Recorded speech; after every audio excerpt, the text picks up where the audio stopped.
Drama जलवाज 43 में आने वाला एपिसोड में बहुत ही धमाक होने वाला है। और आयजा की चाल आयजा के ऊपर ही जाने वाली है, जो कि आयजा ने जो भी चाल बिछाया था वो सारी उसके ऊपर आने वाली है। इसे नहीं पता था कि मैं क्या कर रही हूँ। उसके बाद इशल को भी बहुत ताने दे रही थी औलाद ना होने की वजह से। उसके बाद उसने सोचा मैं भी ये सारा चाल बिछा दूं ताकि मैं अपना काम सही से कर सकूं और सुकून से अपनी जिंदगी जी सकूं। आयजा हाथ में जूस का गिलास लेके हाथ में कमरे में जा रही होती है। उसके बाद वो उसका पाँव फिसल जाता है, वो जमीन पर गिर जाती है। जैसे वो जमीन पर गिरती है और जोर से वो चिल्लाती है, असद असद असद। और असद भाग के आता है और देखता है क्या मसला है, उसको उठाता है, उसको बोलता है तुम कैसे गिरी। और वो उसको जल्दी से उठाता है, उसको बोलता है किसने गिराया इसने।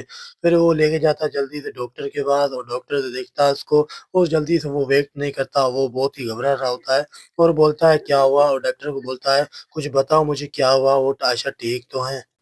और बात तो बाहर आती है, डॉक्टर को पूछता है मेरा बच्चा और मेरी मिसेस ठीक है। और डॉक्टर बोलती है कि बड़े अफसोस से बोलना पड़ता है कि। और उसके बाद डॉक्टर ने बोला हम आपके बच्चों को नहीं बचा सके। वो ऐसे आसमान टूट के पड़ता है कि वो सारा बिखर के टूट जाता है। वो वहां पर बेहोश होके अपना सर पकड़ के बैठा होता है। जैसे रवान हो दूसरे वाले आते हैं, उसके ऊपर पानी गिरते हैं और देखते हैं क्या होता है, लेकिन वो सारा ही अपना हॉस्पिटल पहुंचते हैं और उसको देखते हैं भाभी की हालत। और फौरन ही हॉस्पिटल दौड़ के आते हैं, उससे पूछते हैं क्या हुआ है भाभी को। उसके बाद उसको हॉस्पिटल से डिस्चार्ज कर लेते हैं। आयशा घर आता है, वो आयशा का बहुत रो रो के बुरा हाल हो जाता है, वो सारी टूटी वो टूट के बिखर जाती हैं। फिर उसको हौसला देता है कि मुझे किसी किस्म की लापरवाही नहीं चाहिए। तुम जो ये कर रहा है और तूने किया है तो ये तुम्हें सजा भुगतनी पड़ेगी। और वो बहुत घबरा जाता है, वो बोलता है तुमने ये बहुत गलत किया है। और उसके बाद बोलने लगता है उसको बीवी को कि तुमने ये अपनी लापरवाही करने की वजह से मेरा बच्चा भी खो दिया है। और उसके बाद वो कहने लगता है, बहुत घबराया हुआ बोलने लगता है कि मेरा बच्चा एक ही था, उसको तुमने खो दिया है। मैं तुम्हें कभी भी माफ नहीं कर सकता, कभी भी माफ नहीं करूंगा। जो भी मेरा बच्चा याद नहीं आता तो मैं तुम्हें हो सकता है जान से मार भी दूं। उसके बाद वो बोलने लगता तुम ईशल और अनाया बोल सकती थी, वो तुम्हारे किचन में जा सकती है, तुम्हारे कुछ हाथ बता सकती है, ताकि तुम क्यों बंद करती थी, तुम क्यों काम करती थी, तुम ऐसे डांटने लगता है।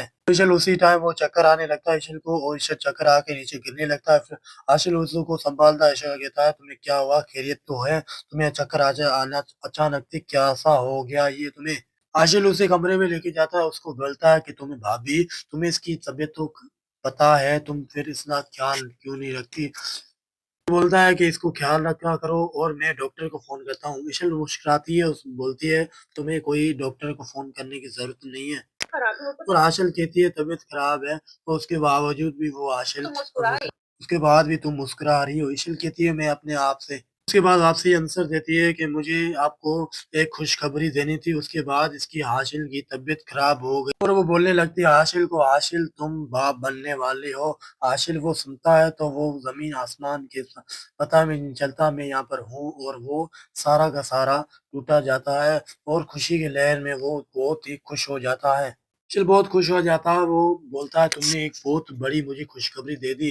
तो चल बहुत खुश होके और बोलता है तुमने बच्चा मुझे नहीं दिया, और नहीं देने की वजह से मैं तुमसे बहुत गुस्सा हूँ, मैं तुम्हें कभी भी माफ नहीं कर सकता। वो खुश हो जाती है, वो बोलती है ऐसे भाभी बहुत खुश होगी, ऐसे तुम ख्यालात मत आने दो।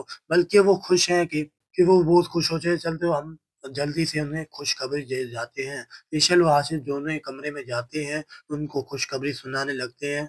ये सुन के बहुत खुश हो जाए, लेकिन आशा के रंग रुठ जाती हैं। फिर बोलती है ये हरगिज़ नहीं होने दूंगी, जो भी बच्चा होगा वो मैं होगा, और उसका जो भी बच्चा नाम होगा वारिस वो मेरा होगा, मैं किसी को नहीं देने दूंगी।